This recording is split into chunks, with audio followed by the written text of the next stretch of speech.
Беларуси по рисованным коврам. В народе в Беларуси их называют маляванками. Маляванки у нас были в 30-50-х годах 20-го столетия.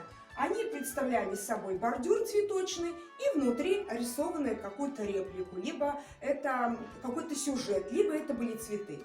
Сегодня же я хочу представить вам работу, которая называется «Земля под белыми крылами». Что я взяла для этой работы? Я взяла подрамник деревянный, натянула обязательно черную ткань, потому что это традиции. На этой ткани кусочком мыла нарисовала эскиз, который у меня был на бумаге. И после того, как этот мой эскиз перенес на ткань черную, я буду делать дальше подмалевок. Вот посмотрите, подмалевок нанесен почти на всю работу. Остался маленький кусочек. Зачем нужен этот подмалевок? Этот подмалевок нужен затем, чтобы краска лучше ложилась и чтобы краска, она потом ярче была, то есть не впитывалась сразу в ткань. Как я делаю подмалевок? 1 к 1 водоэмульсионная краска и клей ПВА. Все это размешивается и кисточкой наносится прямо на ткань. И вот таким вот способом я прохожу вот всю работу, где у меня не мелом, а мылом все было нарисовано.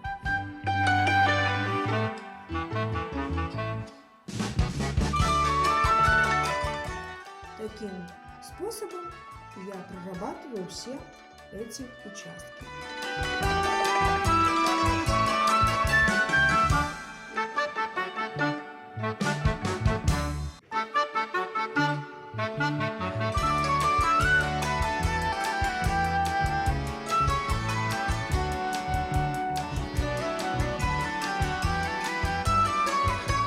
Сейчас почти закончила работу в цвете. Расписывала я акриловыми красками. Сейчас мне осталось проработать некоторые нюансы тоненькой кисточкой. И, в общем-то, это уже завершение работы.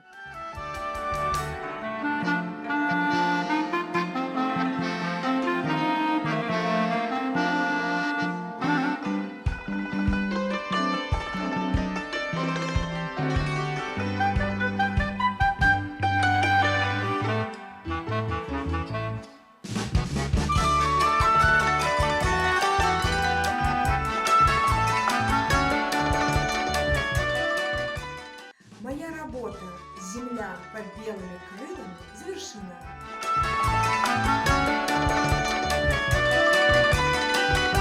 Милости просим к нам на Глыбочину.